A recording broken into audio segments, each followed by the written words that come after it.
என் இனிய தமிழ் நண்பர்களே, தெய்வீக குரலில் மனித குரல் என்ற தலைப்பில் மீண்டும் உங்களை மனம் மகிழும் டாக்டர் எம் சந்திரசேகரன், ஸ்ரீ மீனாட்சி மருத்துவமனை, ஓமலூர். இப்பகுதியில் நாம் திருவள்ளுவர் எழுதிய குரல்களுக்கு உண்டான சிறு கதைகளை, விளக்க கதைகளை பார்த்து வருகிறோம். இக்கால மனித வாழ்வில் நடைபெறும் அன்றாட நிகழ்வுகளை இக்குறளின் கதைகளின் பொருளாக கொடுத்துள்ளதால் திருவள்ளுவர் கருத்துக்கள் எக்காலம் பொருந்தும் என்பதை நாம் உணரலாம். குறளின் கருத்தையும் கதையும் இணைந்து ரசிக்க கேட்டுக்கொள்கிறேன். தற்போது அவர் எழுதிய துறவு அதிகாரத்தில் கடைசி குறள், அதாவது இது எண்ணிக்கைப்படி 350வது குறள். குறள் என்னவென்றால், பற்றுக பற்றற்றான் பற்றினை, அப்பற்றை பற்றுக பற்றுவிடற்கு. இது பல தடவை பெரியோர்களால் கூறப்பட்டது, மேடையில் பேசப்பட்ட குறள் தான். இதன் பொருள் என்னவென்றால், பற்றில்லாதவனாக கடவுளுடைய பற்றை மட்டும் பற்றிக் கொள்ள வேண்டும். நம்மிடம் உள்ள பற்றுக்களை விட்டொழிக்க அப்பற்றினை பற்ற வேண்டும். கதையை பார்ப்போம். சிகாமணி சிகரம் தொட்டவர். தொழில், வெளி உலக வாழ்வு, புகழ், சேவை எல்லாவற்றிலும் செல்லும் இடமெல்லாம் வெற்றி, தொட்டதெல்லாம் பொன் என்று ஆனது. மனைவி ஸ்வர்ணரேகா கணவன் வழி செல்பவர். எது சொன்னாலும் சரி என்பார். செய்ய சொல்லும் செயல்களை செய்து அனைத்திற்கும் ரெடி என கூறுவார். மகன் குபேரமூர்த்தி, மருமகள் செல்வரசி, மகள் பொன்மணி, மருமகன் வெள்ளியங்கிரி. நால்வரும் முதுநிலை படிப்பு முடித்து இவரது தொழில் சாம்ராஜ்யத்தை நிர்வகித்து வருகிறார்கள். சிகாமணி தன் செயல்பாடுகளால் சாமர்த்தியத்தால் சாதிப்பதாக நினைப்பவர். முடிந்தவரை எல்லோரையும் மனம் கோராமல் சந்தோஷமாக வைத்துக் கொண்டால் வெற்றி நிச்சயம் என்ற கொள்கை உடையவர். பணியாளர், நண்பர், உறவு ஆவரையும் நல்ல முறையில் நடத்துவதில், அதில் பயன் அடைவதில் மிக சாமர்த்தியசாலி. இதேபோல இறை வழிபாட்டிலும் சாமர்த்தியமாக நடந்து கொள்வார். பிரதோஷம், அமாவாசை, பௌர்ணமி, கிருத்திகை, சஷ்டி, ஏகாதசி கோவில் விசேஷ நாட்களில் அந்தந்த தெய்வங்களுக்கு உண்டான அபிஷேகம், அலங்காரம், அர்ச்சனை, அன்னதானம் என விரிவாக செய்து விடுவார். இவ்வாறு செய்வதால் தெய்வங்கள் மகிழ்ந்து தனக்கு தன் செயல்களுக்கு அருள்வதாக எண்ணமுள்ளவர். மனைவி ஸ்வர்ணரேகா சிறு சிறு பிரச்சனைகளுக்கு கூட இறைவனிடம் வேண்டுதல் வைத்துக் கொள்வார். நிறைவேறியதும் அதற்கு உண்டானது செய்து விடுவார். குறையில்லா வாழ்வில் மகன் குபேரமூர்த்திக்கு திருமணமாக 7 ஆண்டுகள் ஆகியும் மலரை செல்லும் இல்லை. மருமகன் வெள்ளியங்கிரி உழைப்பதற்கு ஊதியம் போதாது என தொழிலில் லாபம் கேட்க ஆரம்பித்தார், பங்கு கேட்க ஆரம்பித்தார்.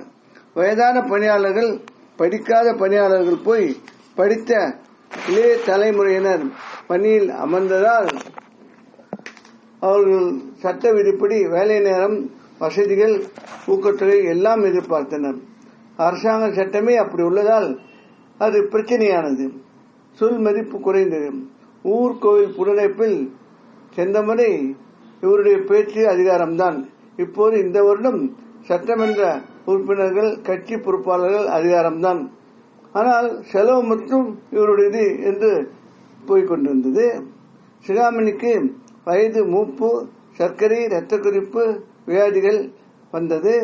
மனைவி சொன்னதாக கணவனுடன் சேர்ந்து அதிகம் உழைத்ததால் கடுமையான முழங்கால் வலிகள். சிகாமணிக்கு மன நிம்மதி இல்லை. ஆனால் உழைப்பை குறைத்துக் கொள்ளவில்லை. சிகாமணி தன் டெக்னிக்காக தெய்வங்களுக்கு இன்னும் அதிக பத்தாவுடன் பூஜைகள் செய்தார். கடவுள் அருள் இதனால் கிடைக்கும் என பெரிதும் நம்பினார். மருமகள் செல்வரசி வைரஸ் காய்ச்சலால் பாதிக்கப்பட்டு கர்ப்பம் அடையும் வாய்ப்பு குறைவு என மருத்துவ அறிக்கை வந்தது. லேபர் ஆபீசர் உடன் சேர்ந்து பணியாளர் பிரச்சினால் லாக்டவுன் தொழிலில் ஏற்பட்டது. மனைவி நடக்க முடியாமல் வீட்டோடு இருக்கும் சூழ்நிலை வந்துவிட்டது. மருமகன் உறவுகளுடன் வந்து பங்கு கேட்டு பஞ்சாயத்து விட்டுவிட்டார்.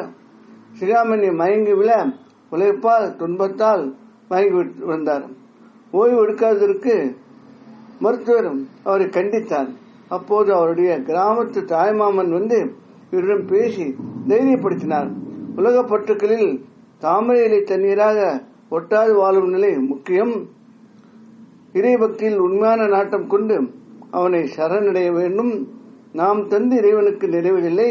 எதையும் எதிர்பாராத ஒரு இறைவன் அவரிடம் இல்லாததும் இல்லை.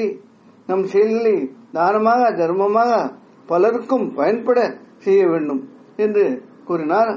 அதற்கு சிகாமணி, இப்பொழுது இன்னும் ஒன்றுமே இல்லையே, நான் போய் என்ன இறைவனுக்கு செய்ய முடியும் என்று கேட்க, அவருடைய தாய்மாமன், நான் சொல்வதை நீ சரியாக புரிந்து கொள். அதாவது பற்றுக்கள் குறைத்து மற்றவர்கள் செய்வதில் முன்வைத்து காரியங்களை செய், வாழ்க்கையில் நிம்மதியும் கிடைக்கும், அதே மாதிரி வெற்றிகளும் கிடைக்கும் என்று கூறினார். அதற்கு மேலும் வெள்ளியங்கிரி குபேர மூர்த்தி இருந்தவரையும் சந்தித்து தொழிலை எப்படி நடத்துவது, எப்படி பெரியோர்களிடம் இணங்கி செல்வது, பணியாளர்களிடம் எப்படி நடந்து கொள்ள வேண்டும், தொழில் போட்டிகளில் எப்படி வாழ்ந்தால் அதற்கு பலன் கிடைக்கும், இன்றைய சட்டத்திட்டங்கள் எப்படி பின்பற்றி நடக்க வேண்டும் என்று பல கருத்துக்களை பலர் மூலமாகவும் தன் மூலமாகவும் சொல்லிக் கொடுத்தார். இந்த மாதிரி ஒரு சூழ்நிலையால் சிகாமணி பழைய அனுபவத்தால் தன்னுடைய கருத்துக்களை, தன் சாமர்த்தியத்தை அடக்கி ஒரு பற்றற்ற வாழ்வு வாழ ஆரம்பித்தார். அதே சமயம் மகன் மருமகன் முயற்சியும் அமைய ஒரு தொழில் கேட்டு நிமிர்ந்து நின்றது. ஆனால் சிகாமணிக்கு இப்பொழுது அவ்வளவு ஒரு பெரிய பற்றோ, அதாவது காரியங்களில் ஒரு வேகமோ இல்லை. மகன் மருமகன் செய்து கொள்ளட்டும், நாம் முடிந்ததை சொல்வோம் செய்வோம் என்று மனம் திருந்தி தெளிவாக இருக்க ஆரம்பித்தார். இத்துடன் இக்கதை முடிகிறது. அன்பு நண்பர்களே, இது பற்று என்பதை நாம் பற்று, ஆசை, எதிர்பார்ப்பு என்று எல்லாமே இதை பற்றி சொல்லலாம். இதுல நமக்கு என்ன வருதுன்னா, அவற்றை நிறைவேற்றிக் கொள்வதற்கு, ஒரு காரியத்தை நிறைவேற்றிக் கொள்வதற்கு நமக்கு வேகம் உண்டாகிறது. அந்த வேகம் அதிகமாகும் போது, காரிய பலன் அதிகம் கிடைக்க எண்ணும் போது நம்முடைய செயல்பாடுகளில் ஒரு தவறான புரிதலும் இருக்கலாம், அது மாதிரி தவறான செயல்களும் இருக்கலாம். இதெல்லாம் நமக்கு வேணும், நமக்கு எதிர்காலத்தில் இதுதான் வாழ்க்கை என்றெல்லாம் நினைப்பவர்களுக்கு அது அமைகிறது. அது பல இழப்புகளும் கொடுக்கறதுக்கு வாய்ப்பு உள்ளது. இந்த ஒரு மனப்பான்மை மக்கள் எல்லோரிடம் உள்ளது. உண்மையில் சொல்ல போனால் இன்றைய ஆன்மீக வாழ்வில் படோடமும் அதிகமாக உள்ளது, உண்மையான பக்தி குறைவு என்று தான் சொல்ல வேண்டும். அந்த மாதிரி ஆனால் பெரியவங்க சொல்றது ஒரு சில சமயத்தில் நாம் அனுபவத்தை புரிந்து கொண்டது, இறைவன் எதையும் துறந்தவர், அவர் பற்றற்றவர், அவர் நம்மிடம் எதிர்பார்ப்பது ஒரு ஒழுக்கமான வாழ்வும், ஒரு அதாவது கொடை வாழ்வும், ஒரு கலாச்சார மேன்மையும் தான் என்று நாம் சுருக்கமாக சொல்லலாம்.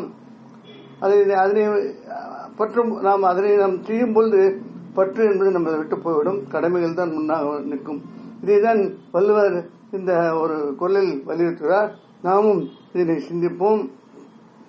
வேறொரு குரலுடன், அதன் கதையுடன், கருத்துடன் மீண்டும் உங்களை சந்திக்க விரும்பும் டாக்டர் எம் சந்திரசேகரன், ஸ்ரீ மீனாட்சி மருத்துவமனை, ஓமலூர். கதையில் வரும் படங்களும் கருத்தும் கதையும் யாவும் கற்பனையானவை, யாரையும் எதையும் எப்போதும் குறிப்பிடுவன அல்ல, அவை கதை சொல்ல வந்தவை. இக்கதையில் பதிக்கப்பட்ட படங்கள் கேட்கி பெட்டி வலைதளத்தில் எடுக்கப்பட்டது. அவற்றை பதித்தவருக்கு எனது மனமான நன்றி. இக்கதையை மற்றவர்களுக்கு அனுப்பி இலக்கிய சேவை செய்த கேட்டுக்கொள்கிறேன். மனங்கவர் முருகனால் தமிழ் மேலும் வளர்ந்து மக்கள் வளம்பெற வேண்டி விடைபெறுகிறேன். வாழ்க தமிழ், வாழ்க திருவள்ளுவர், வாழ்க திருவள்ளுவர் எண்ணங்களும் செயல்களும். வணக்கம்.